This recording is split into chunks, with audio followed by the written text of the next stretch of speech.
and welcome to the Tao of Our Understanding Recovery Podcast. In this podcast, we discuss mystical works of literature and how they relate to recovery. We hope you enjoy today's podcast episode. This is Buddy C. Welcome to the Tao of Our Understanding Recovery Podcast. Today we have Amy and Dennis and Chris and Craig. Hello, everyone. Any recovery epiphanies this week that you want to share with us? Anything? We had a great anniversary meeting, didn't we, Amy? Monday night. I'm still in the clouds from that one. It's amazing because I turned 8 last Friday and then we turned 1 as a meeting. So yesterday was a fantastic day for me, and today is my youngest daughter's 16th birthday. And so it's just a week of gratitude and celebration, and I'm riding it out. I am enjoying every second of it. Congratulations on it. Well done. Yeah, congrats. Did you do something special on that anniversary meeting? We congratulated ourselves on having a year. I found out something that I didn't know, Dennis. You know, I went around Atlanta and put out flyers to all the clubhouses. I looked up all the clubhouses in the Atlanta area, from Cumming all the way down to South Atlanta, and went to all the different clubhouses. I think there's 12 or 15, and put out flyers. I did it at least twice, I think 3 times over the course of the pandemic. I did not know until Monday night that 2 people that are very regular to the meeting, one being Amy that's here, and Leah, both came from my flyers. They saw the flyer and came to the meeting from the flyers. And then on top of that, Amy is Leah's sponsor, and their relationship is what Leah credits to her getting sober. So there's all these dynamics within dynamics, and it's very, 'cause I did not know that anyone, more than a time or two, someone said, I came from the flyer, never stayed, but not like this. We have 2 intricate people to our group that came from those flyers, and I had no idea. That's good. How do you deal with that, Amy, to know that somebody's crediting you for her sobriety? Well, I tell her it is absolutely nothing that I've done. I'm just a vessel, right? And I'm just doing what was done for me. Crediting me with her sobriety may be some pretty strong words. Certainly, guiding her through steps and sharing my experience, strength, and hope, and saying things like, I'm not going to sit here and co-sign your bullshit just because you didn't get your way, saying things like my sponsor said to me. So, I'm just doing what was done for me, and so I tell her that, and she knows that. But I didn't know until Monday either that she got here. She got to the meeting on a flyer. That sounds funny. Yeah, exactly. Didn't we all get there on a flyer somehow? She just celebrated 8 months, right? 9 months yesterday. 9 months. Okay. Yeah. I've never seen anybody in these Zoom meetings so happy. She just is really She wasn't ecstatic. that happy at the beginning. No, she wasn't. No. Yeah, no. That God puts people in our life for a reason. And people, I've worked with several sponsees from their start, and they overly credit their sponsor in the first year normally. That's just part of it. And you get used to that, and you know how not to take that personally, as if you're the one that got them sober. I know Amy's got a good handle on that, or I wouldn't be saying that. It's just how it is, because that's the one person they know that showed them the way, That's so true. Yeah. It's been a great week. I'm still riding high from that Monday night meeting. Still have that meeting every night at 9 p.m. Eastern. The link will be in the chat, and there's another meeting at 1 p.m. Eastern, I believe. That's Monday through Friday. That link is in the chat as well. That's for any addiction. Our meeting is an AA meeting. get all that information in the episode notes. Craig, you have something, sir? Yeah, just before we start the meeting, can I just plug the Facebook page? Sure. Tao of Understanding Facebook. It's the exact same logo as what's on the podcast. And if I can say hello to Angie, I know Angie's going to be listening. Angie posted into the group today, so Angie, thanks for listening. Really appreciate it. And the link for the Facebook group is in the episode notes as well. Plus a link to buy Sensei's new book. It's there. We got several things there for you. The Man of Tao. Amy, can you read for us? Thank you. The Man of Tao. The man in whom Tao acts without impediment harms no other being by his actions. Yet he does not know himself to be kind, to be gentle. The man in whom Tao acts without impediment does not bother with his own interest and does not despise others who do. He does not struggle to make money and does not make a virtue of poverty. He goes his way without relying on others and does not pride himself on walking alone. While he does not follow the crowd, he won't complain of those who do. Rank and reward make no appeal to him. Disgrace and shame do not deter him. He is not always looking for right and wrong, always deciding yes or no. The ancients said, therefore, the man of Tao remains unknown, perfect virtue produces nothing, no self is true self, and the greatest man is nobody. Amy muted quickly. She must not have any comments on that one. It's just humility. It's like what I as a person strive to be. What came out? Go ahead. Sorry, I was just going to pick up on that because this one says that the man in whom Tao acts, not the man who acts in Tao. So it's almost as if saying the Tao is more or less controlling the man. He's just resigned to just doing things as they're supposed to be. Just that's an expression of the higher power. Yeah, I feel just complete surrender. That pretty much says it all. Are we done now, guys? Yeah, I think you guys nailed it. That's it. Thank you. How many more is Craig going to have this month? I mean, he's like hit his limit, hasn't he? Or we talked about that last week. It's because I'm an hour early this week. That's what it is. In whom the Tao acts. That's good, Craig. I didn't see that. Thank you. Mm-hmm. It's standing on what's moving, right? Mm-hmm. What is already moving. Being the observer. Moving from having to doing to being, like we've talked about, right? The part is... one thing that occurred to me is that he's unaware of himself in some way. Totally. I'm sorry to interrupt, buddy. But, No. That's good. So he's unaware of himself. Yeah, he does not know himself to be kind, to be gentle. Hey, is that like in the promises where it says we realize God's doing for us what we can't do for ourselves in the 9th step promises? Like we see it happening for us. It's not us doing it. It could be, yeah. That was what I kind of stopped on to that last in the first answer that says to be kind, to be gentle. He don't know himself to be kind or to be gentle. And I thought, is it just because to be is enough, that you're raised above that goodness there is of being kind and gentle, so you don't have to be aware of it? Is that it? I don't know. I'm kind of asking. Well, the total selflessness is to be not aware of what you're doing.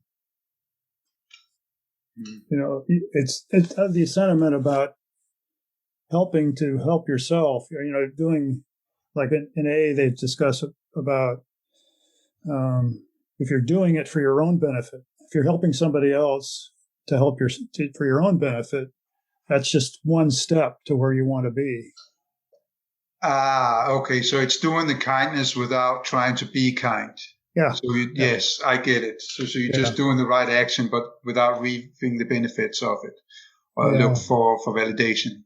Right. Oh, like you were talking about, Dennis, about giving the guy the big book instead of just stopping there. You had to make sure if he didn't read it, you'd get pissed off at him, or he didn't come back and get sober. Right. That's it. Well, mine comes out way more flamboyant with that art piece I have in the kitchen. I go in and make sure to tell my wife that there's greatness going on in the kitchen. So I have long to go there. Even that I know it sounds funny, but really the true joy is in just doing it for the sake of doing it and nothing else. Right? So, Greg, you have something, sir? Yeah, we were. This kind of reminds me of the 41st verse. We was talking about this today. The first part that says, "The wise student hears of the Tao and practices it diligently. The average student hears of the Tao and gives it thought now and again. The foolish student hears of the Tao and laughs aloud." So I'm kind of thinking the guy that has the Tao in him is kind of like this wise person, this sage that just lets it come naturally to him. It's got that effortless effort the way. Then it says the Tao acts without impediment, which would mean without obstruction. I had to look up impediment. Without obstruction. So how much of the time do we talk about resisting? And it's our resistance that gives, like we're talking about feelings with Hawkins and letting go, that in our resistance makes it stay, like our anger and our other feelings that we don't want to feel them. So we push against them, and in pushing against them, we give them power, right? So this is the Tao acting in their life without us resisting the Tao, without us resisting when we have that intuitive thought, well, we need to do, we can't do that. We don't need, no. That's not what how many times do we have that intuitive thought to do and we just pass that? That is obstructing. I try to do that less now when I have that intuitive thought. So, I need to do, if it's something good, I just try to go ahead and do it, whether it's, not think about it, just do it. For me, that would be part of that obstructing, resisting. This reminds me of the water. Go where water goes where it wants to. And water has no power. It uses gravity, Amy. No power of its own. Right. The force that water uses is another force. It allows.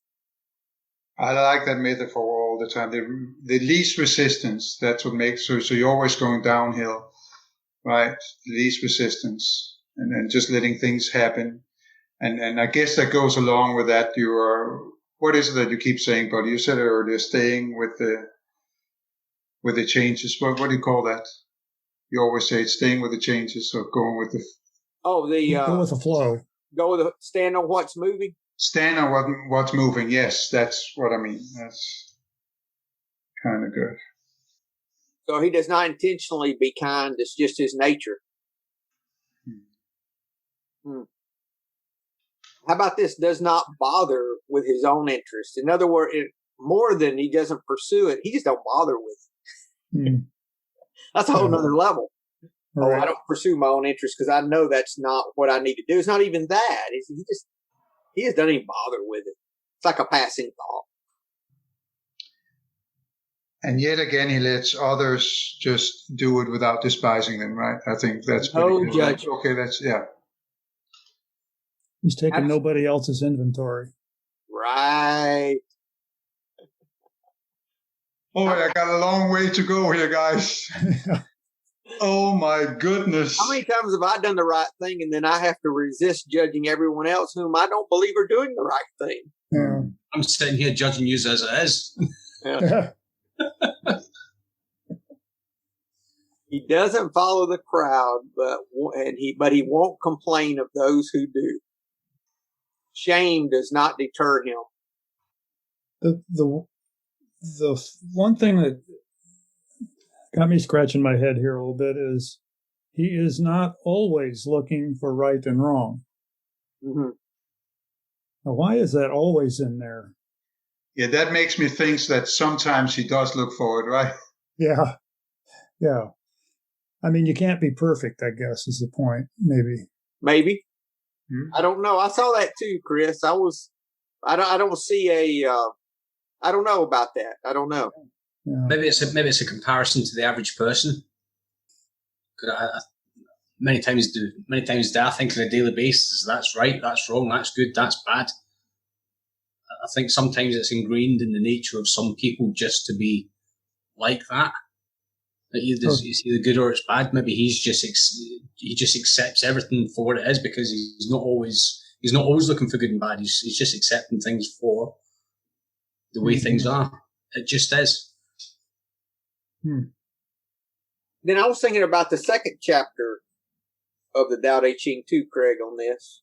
I was thinking about the line that says at the end of the second one, where she has without possessing. Oh, wait. The master can act without doing anything and teach without saying a word. Things come her way and she does not stop them.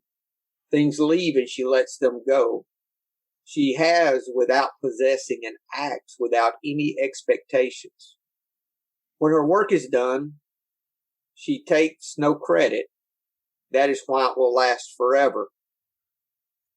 Another translation of that, I think, says, when her work is done, she lets it go, and in letting it go, it makes it stay. Yeah. The fact that she lets go is what gives it the power to stay. Sounds like freedom from attachments to me. That you don't get attached to a job well done or what, you let it go, and that kind of makes some infinity out of it. Yeah. You know that couldn't have been written about a man, because a man will do his work and just keep saying, see what I've done, look at that, I did that. It's like driving past a house that you've done some work on. You're like, I worked on that house, I've been in there. You know, women just tend to just go. I don't know that that's necessarily a man thing, though, because I do that too. I need the accolades. I need you to tell me, atta girl. I need you to tell me that I'm doing a good job.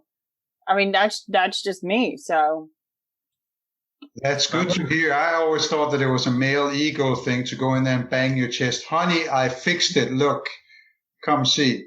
Oh, I think there's a difference. I think there's a difference between showing off and needing the validation, looking for that validation for things that you've maybe done. Well, and then there's pride and recognition too. Mm-hmm. Yep. You know, shame deters me. I can't get past that disgrace and shame. I'm stuck on that too, because I don't understand why. I get rank and reward make no appeal to him, right? He's not looking for those accolades. He's not looking for the validation. But then disgrace and shame. Why would he feel disgrace? People pleasing. Shame. People pleasing is what I thought of. How many times I make a decision based on what someone's going to think of me? Oh, people. Okay, I get it. People judging him. Yes. So it's not necessarily his own disgrace or his own shame, but it's what other people are trying to invoke in him. What he thinks they would think of him. Oh, got it. But that's the way I looked at that, because I've made a lot of decisions based on what others think of me. Still, if we say that he's selfless, then he won't know what those are anyway.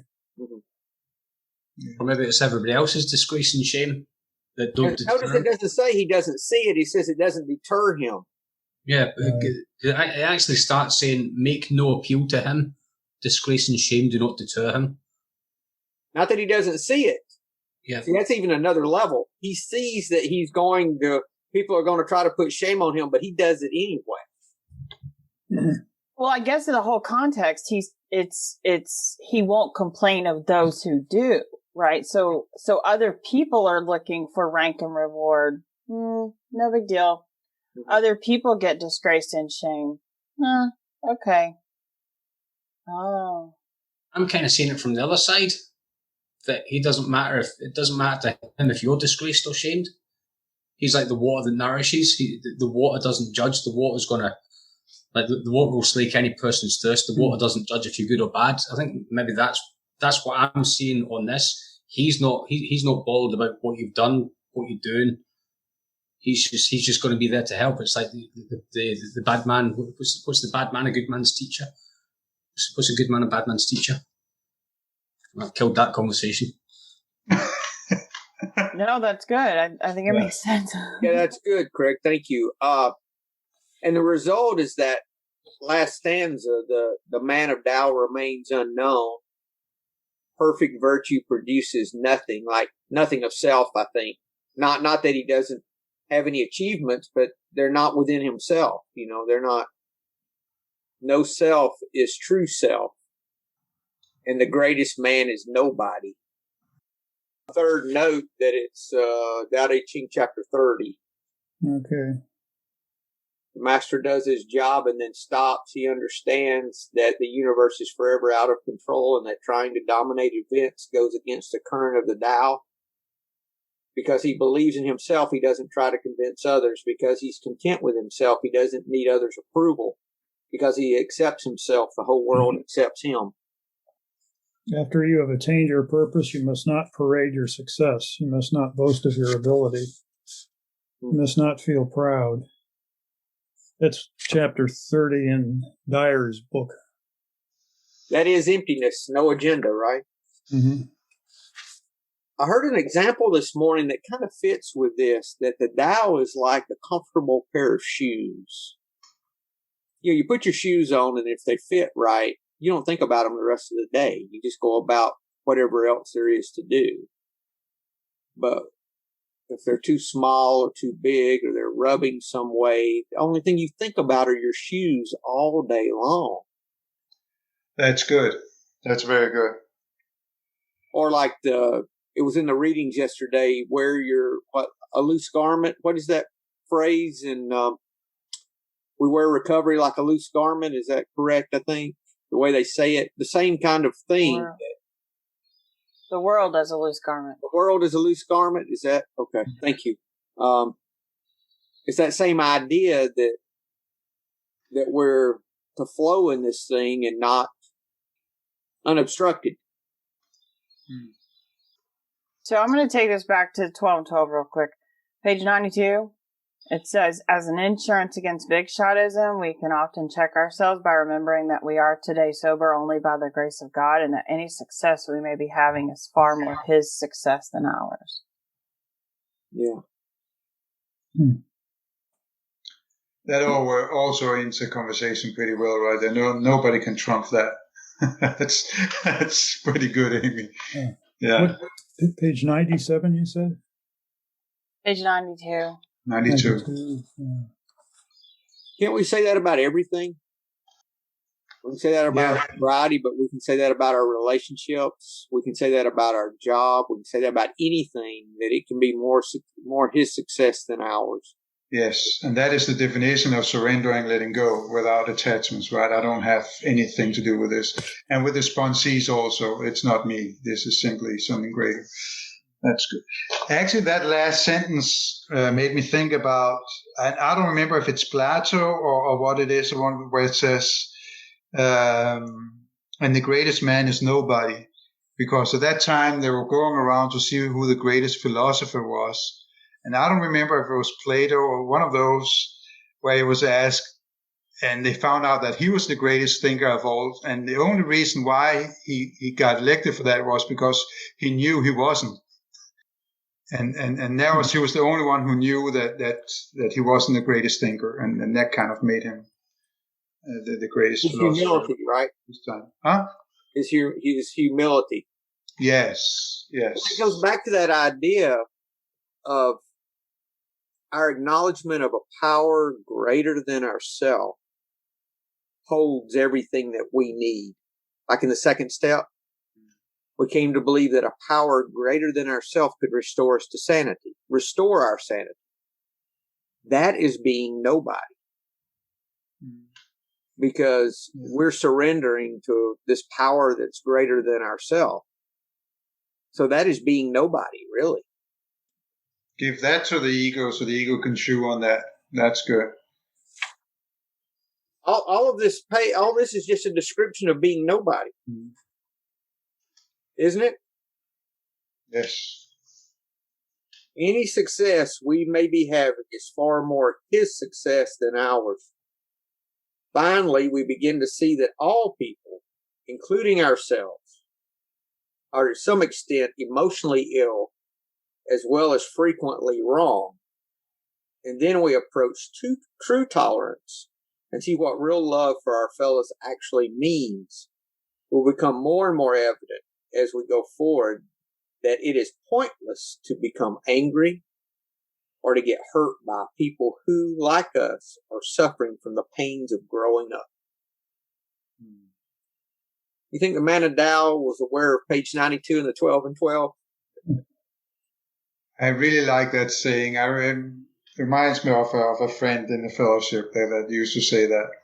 And I remember I thought I had a monopole on being crazy and frequently wrong. And I couldn't understand that other people went through their stuff. I thought it was my entitlement to be the crazy one, right?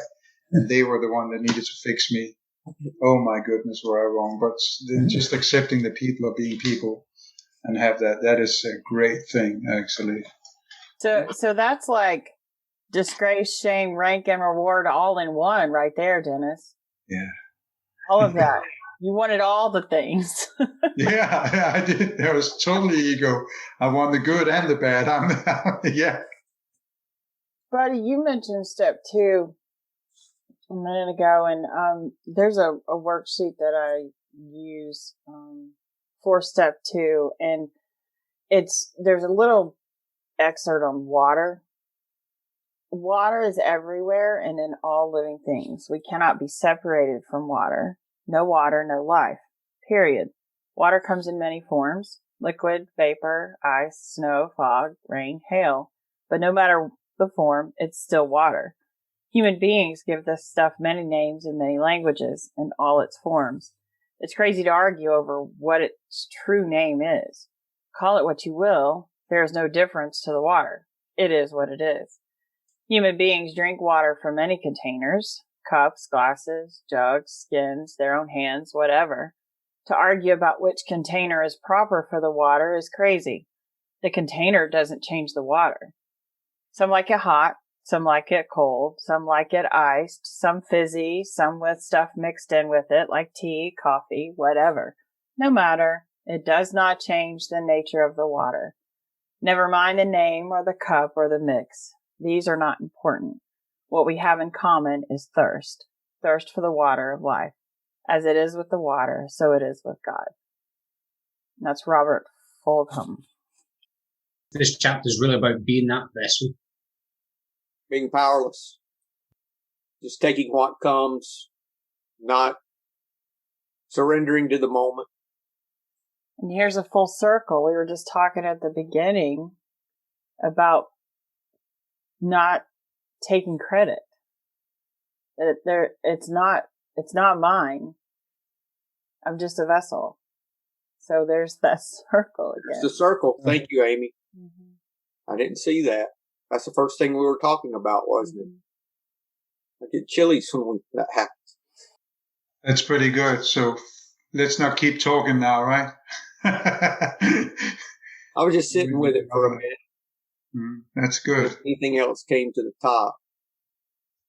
Just learning to just do the next right thing, the thing that's in front of us. Not complicating it, not trying to create something. Just what is there to do? Okay, let's just do that. In a meeting the other night, we're talking about, the topic was something about a higher power, and there was someone there that was having difficulty with it. I said, quit trying to figure it out. I said, for me, I have to stop the thinking and just ask, okay, who can I help right now, and go help them, whatever it is that's in front of me to do. And everything else takes care of itself. I don't have to figure it out. I don't have to understand. I don't have to have a set of beliefs and then act. I act, and whatever I need to believe comes along. It's the opposite. That's what it sounds like this guy does, or woman that's following the Tao. The Tao acts in their life without resistance to the Tao, to the positive energy that's going on in their life. A life of least resistance. I think that's pretty good. And I actually like that discussion that you take a lot with newcomers, because that is probably the road to a lot of misconception if you're trying to figure out what God is. I think that's where we really go wrong, because we're trying to intellect something that cannot be obtained by intellect. That's going to be a hard pill to swallow. How about this?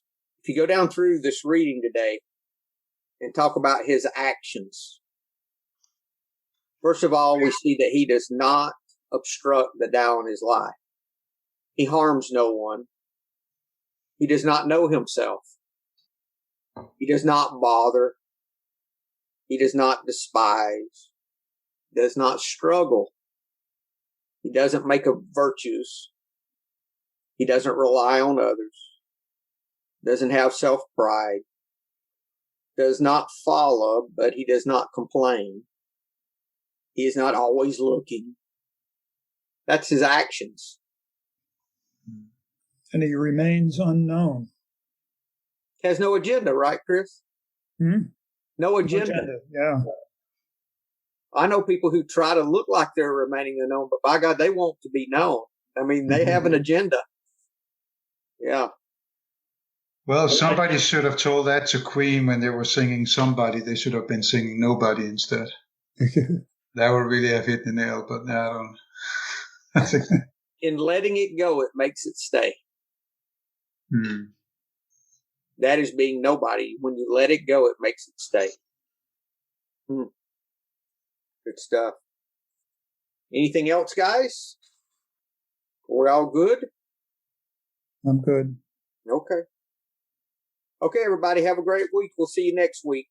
Hello, this is Buddy C. I wanted to make you aware of several recovery-related resources that I've posted in the episode description. These resources include a list of recovery podcasts, a free sober meditation app, daily recovery email, shared Google recovery calendars. Hope you put some of these resources to use and have a great week. Thank you for listening to the Tao of Our Understanding Recovery Podcast. If you enjoyed this episode, please share it with your friends in recovery.